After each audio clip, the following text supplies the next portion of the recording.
New York City is the culinary capital with infinite choice of world cuisine.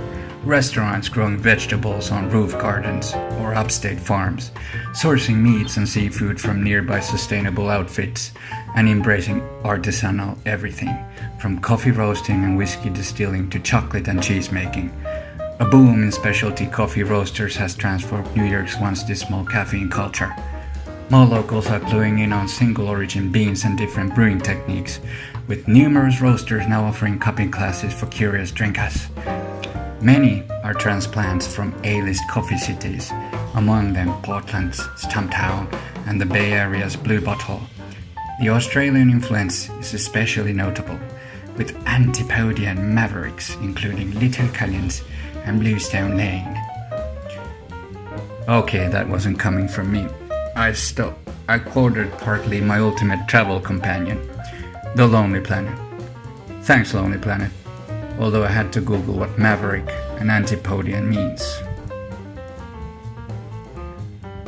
New York is also the home of Wall Street and the coffee futures market, where bulk coffee is traded and the price of Arabica beans is formed based on global demand and supply conditions. Interestingly, just a few weeks ago, the National Federation of Coffee Growers of Colombia threatened to leave the New York coffee market because the price has been plummeting to levels where, according to the Federation, growers can't even cover production costs, let alone make a profit for their hard and often risky agricultural work. Speaking of the Colombian Coffee Growers Federation, they have a lovely Juan Valdez location in New York on the 57th Street. The Federation-owned Juan Valdez has for decades represented and branded Colombian coffee alongside his trusty mule. It's like a Colombian equivalent of Starbucks with hundreds of locations in Colombia and some internationally. My wife is Colombian, so we go to the country every year, and I love to spend time in the cafes, especially because they are so nicely decorated. Also, as opposed to the publicly stock market listed Starbucks, the profits of Juan Valdez should go directly to helping the Colombian coffee farmers and production. I had a chance to visit New York for about 10 days in October 2018 and visited many cafes. There are many third wave cafes in New York, such as Blue Bottle, Stumptown Coffee Roasters, Bluestone Lane, La Colombe, Intelligentsia, and Think Coffee. The variety and appreciation of fresh quality coffee is also quite advanced in supermarkets like Whole Foods. In Brooklyn Roasting Company, I noticed something that was especially interesting to me because of my background. Pick and mix coffee. They were selling tin cups that you can fill with your favorite beans and then use the same cup for the next purchases. A refill costs $15 and you could buy 4 different coffees to fill your cup. There are some advantages to buying coffee this way. Firstly, sustainability. Once you buy one tin cup, you can keep using it basically forever. So there is no need for the roaster to put the coffee into bags. They can just pour the roasted beans directly into the bins.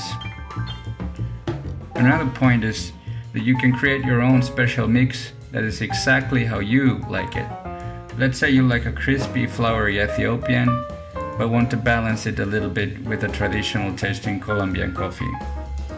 You could do this with pick and mix coffee and still know that the resulting blend comes from traceable, sustainable sources. I realize that this can be a bit ridiculous for those who don't obsess about coffee. But even if you're not a coffee hipster, you might find that this way of buying adds an extra element of fun to it.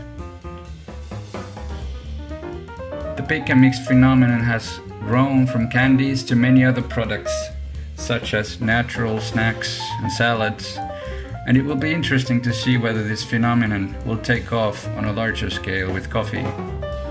Coffee is the best when fresh, so the beans need to protect the product from exposure to air. The beans should be secure against spilling and hygienic. There also needs to be a sufficient turnover so that the beans don't stay in the bins for very long. I would probably put the beans in bins with a little less exposure to light, while maintaining a small window so you can still see the size and color of the coffee beans. I worked many years as a product manager for a company that offered branded pick and mix confectionery and pick and mix natural snacks such as natural and coated nuts. Therefore, seeing this done with coffee was really interesting, and I would like to learn more about it. Have you bought coffee like this? What did you think? Please comment below. Okay, thanks for watching and see you next time.